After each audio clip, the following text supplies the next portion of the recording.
নমস্কাৰ আসাম দেশৰ নতুন এটি ভিডিঅ'লৈ আপোনালোক সকলোকে স্বাগতম জনাই আৰম্ভ কৰিছোঁ আজিৰ প্ৰথমটো খবৰ। বানৰ পৰিস্থিতিৰ খবৰ ল'ব যাওঁতে মুখ্যমন্ত্ৰী হিমন্ত বিশ্ব শৰ্মাৰ বিশেষ মন্তব্য। মুখ্যমন্ত্ৰী ডক্টৰ হিমন্ত বিশ্ব শৰ্মাই কৈছে যে এজন CRPF মাত্ৰ এজন আৰু বাকী নালাগে।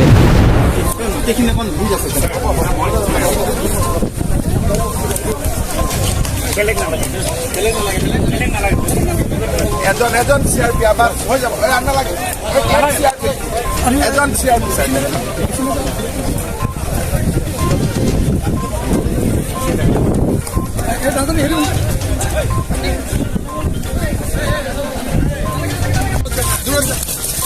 ইমান বেয়া কেমেৰা লৈ আহোঁ কেমেৰা পাৱাৰ থাকিব লাগে আৰু এটা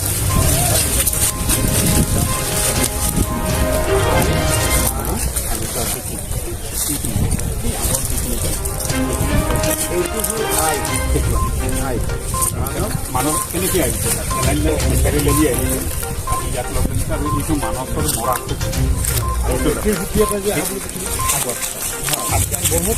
ব্ৰহ্মপুত্ৰ আগত নাযাব। ইফালে মন কৰিব যে চৰকাৰে ইনষ্টলমেণ্টৰ ব্যৱস্থা লৈছে বদুল্লা খানৰ বিৰুদ্ধে। আজি চলোৱা বুলডোজাৰ প্ৰথমটো ইনষ্টলমেণ্ট, ইয়াৰ পিছত কেইবাটাও ইনষ্টলমেণ্টৰ ব্যৱস্থা ল'ব বদুল্লাৰ বিৰুদ্ধে।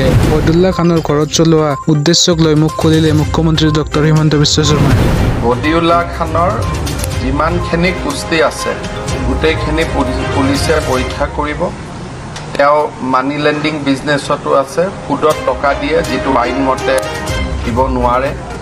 আমি যিটো সাধাৰণ ভাষাত কাবুলিয়ালা বুলি কওঁ, তেওঁ তাৰ কাম কৰে, গুণ্ডামি কৰে, অবৈধভাৱে ব্ৰিক ক্লিনিং চলাই আছে। গতিকে তেওঁৰ গোটেইখিনি কুস্তি বা গোটেইখিনি তেওঁৰ যিমান জীৱনটোৰ বিষয়ে যিমানখিনি জানিব লাগে গোটেইখিনি পুলিচে ইতিমধ্যে সংগ্ৰহ কৰিছে।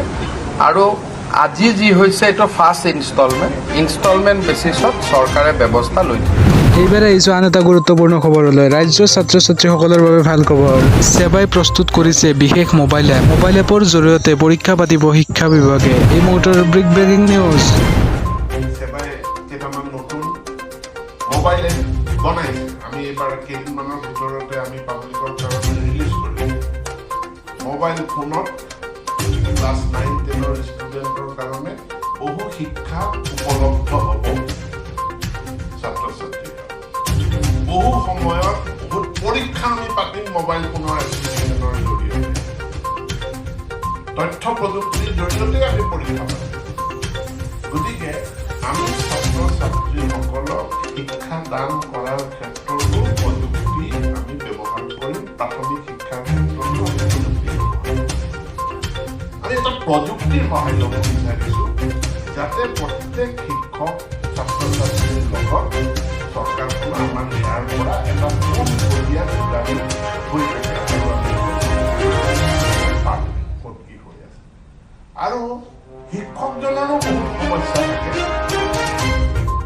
বা পৰামৰ্শ থাকে। আজি শিক্ষক শিক্ষয়িত্ৰীসকলেও তেওঁলোকৰ নিজৰ সৃষ্টিশীল ইনোভেটিভ আইডিয়া কাম কাজৰ দ্বাৰা আমাৰ শিক্ষা বিভাগক চহকী কৰিছে। তেওঁলোকৰ ইম্পৰ্টেণ্ট পৰামৰ্শ থাকে, সেই পৰামৰ্শখিনি পঠোৱাৰ কাৰণেও আমাক এটা মাধ্যম থাকে। যদি আমাৰ এটা কম্পিউটাৰ এপ্লিকেশ্যন থাকে, মোবাইল এপ্লিকেশ্যন থাকে, তাৰ জৰিয়তে সেই তথ্যখিনি আমালৈ পঠাব পাৰে, পৰামৰ্শখিনি পঠাব পাৰে। এনেধৰণে এটা ইণ্টাৰেক্টিভ পদ্ধতিৰ সহায় আমি